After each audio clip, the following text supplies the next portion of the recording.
Mathieu Lambollet, bonjour. Bonjour. Bienvenue sur la radio du cinéma. Merci. Alors, je crois qu'on s'était croisés au Festival de Cannes au moment de la sortie de la première saison de Lupin. Ce qui m'inspire d'ailleurs cette première question, est-ce que la musique a évolué d'une saison à l'autre? On ne retrouve pas les mêmes thématiques, à part le générique, j'imagine, sur la saison 3. Alors oui, c'est-à-dire que vous savez, sur une série, il y a beaucoup de musique à composer, puisqu'il y a à peu près l'équivalent de, je sais pas, 40 minutes de musique par épisode. Donc on s'en rend pas forcément compte, mais il y a de la musique partout. Donc forcément, on va retrouver, disons, la même couleur que sur les premières saisons, avec le thème de Lupin, voilà, différents thèmes qui ont été exposés sur les premières saisons. Après, évidemment, comme le scénario évolue et qu'il y a des nouveaux personnages, eh bien, j'ai composé de nouvelles choses, j'ai apporté une nouvelle couleur à certains moments. Donc, je pense que vous pourrez entendre des sonorités qu'on n'a pas entendues sur les premières saisons. Alors, une fois que ces couleurs, comme vous dites, sont validées par Netflix, par la production, vous avez carte blanche par la suite, c'est la liberté de pouvoir décliner cela comme vous voulez? Oui, c'est-à-dire qu'en fait, ce qui s'est passé, c'est que Netflix et Gaumont, parce que voilà, Gaumont est producteur exécutif, étaient assez présents, notamment sur la première saison, sur on va dire les 5 premiers épisodes, pour que l'on soit cohérent et tous d'accord sur cette couleur,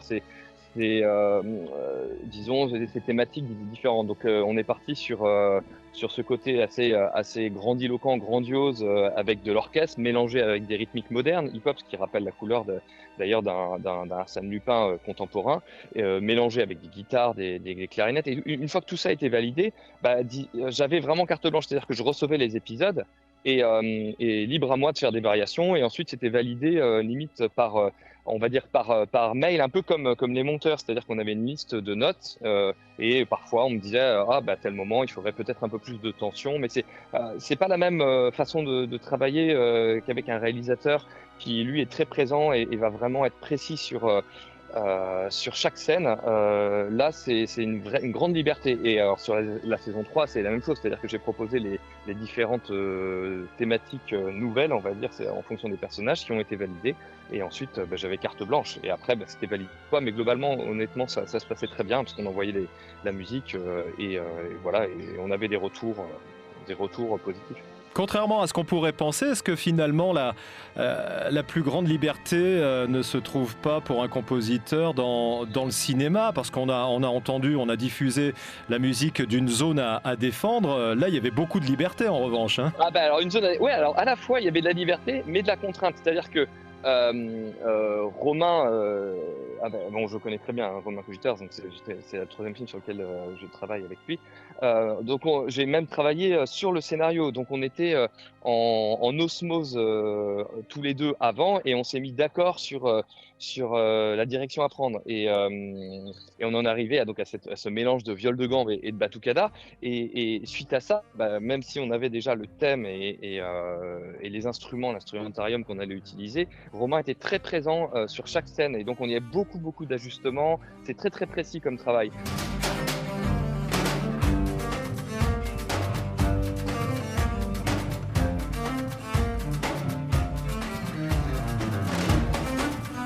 Donc sur un long métrage, c'est vrai qu'on a, comment dire, je vais pas dire qu'on va plus dans le détail que sur une série, loin de là, mais c'est-à-dire que je me sens à la fois contraint, mais libre aussi, puisqu'on est toujours libre dans la contrainte. Là où sur une série, je suis voilà, dans mon studio et je libre cours à mon imagination. Et ensuite, bon, si c'est validé, c'est très bien. Si ça l'est pas, il faut retravailler. Mais on n'a pas ce rapport direct avec le réalisateur, Hmm. comme ce qu'on peut avoir sur un long métrage. Et puis, pour en terminer avec la zone à défendre, hein, il y avait cette chanson originale aussi. Ça vous tient Oui. toujours à cœur de composer pour une chanson? Là, c'était Wood Chains qu'on avait diffusé, Ouais. là, effectivement. Et ça, c'est presque un retour aux premières amours, non, quelque part? Ah oui, j'adore. Oui, c'est vrai que j'adore composer des chansons, puisque effectivement, comme je vous l'ai dit, j'ai commencé un petit peu comme ça, en écrivant de la musique de cabaret, de théâtre.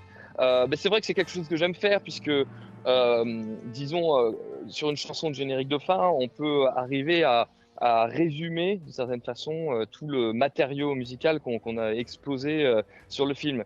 Je trouve ça assez cohérent plutôt qu'une synchro qui sort peut-être parfois un peu de nulle part. Et là-dessus, on était d'accord avec Romain. D'ailleurs, on avait effectué le même travail sur son précédent film, L'autre continent. Donc, on avait composé une chanson. Et lui, il adore écrire des paroles. Donc là, il était très motivé. Il a écrit des paroles. Et ben, voilà, après, j'ai composé la chanson.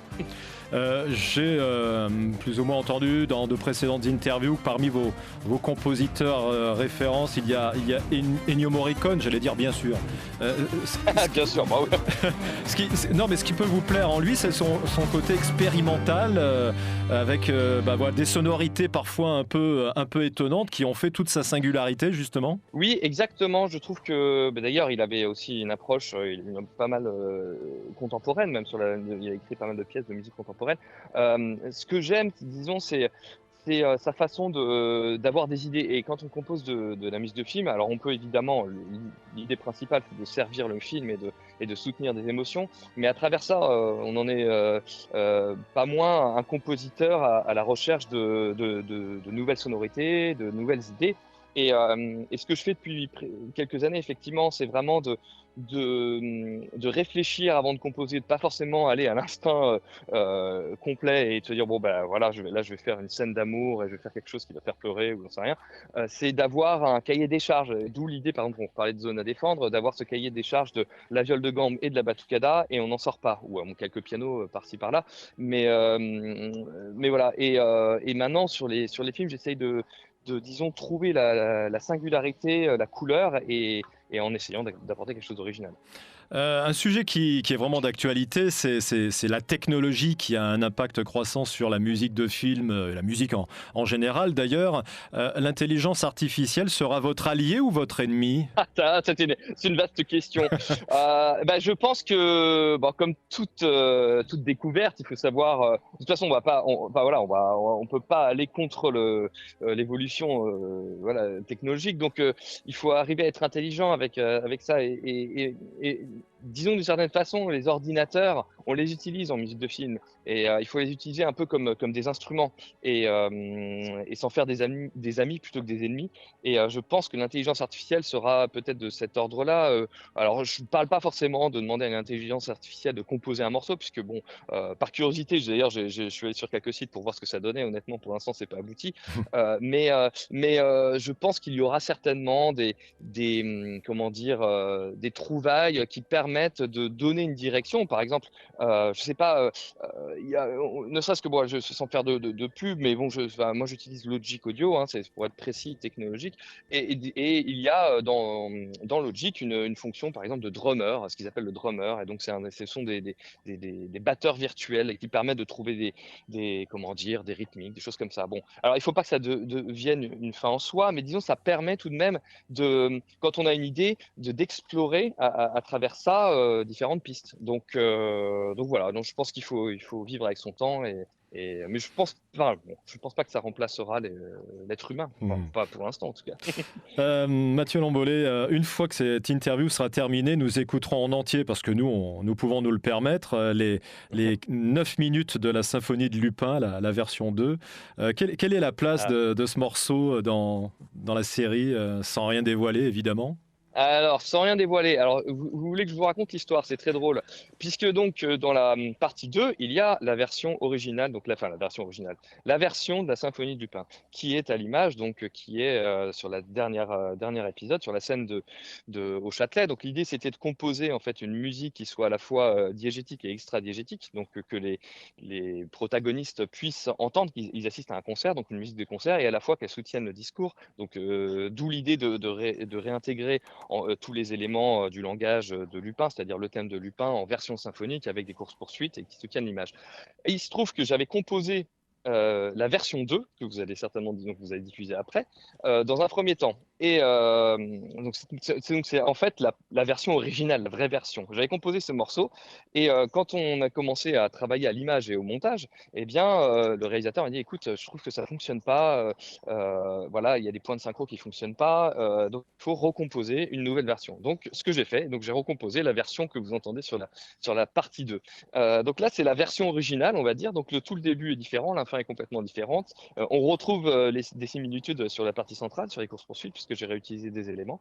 Mais voilà, mais donc cette version-là, à proprement parler, on la trouve pas, ou alors on la trouve à un moment. On a utilisé le début à un moment sur une scène, mais elle n'est pas exploitée de bout en bout.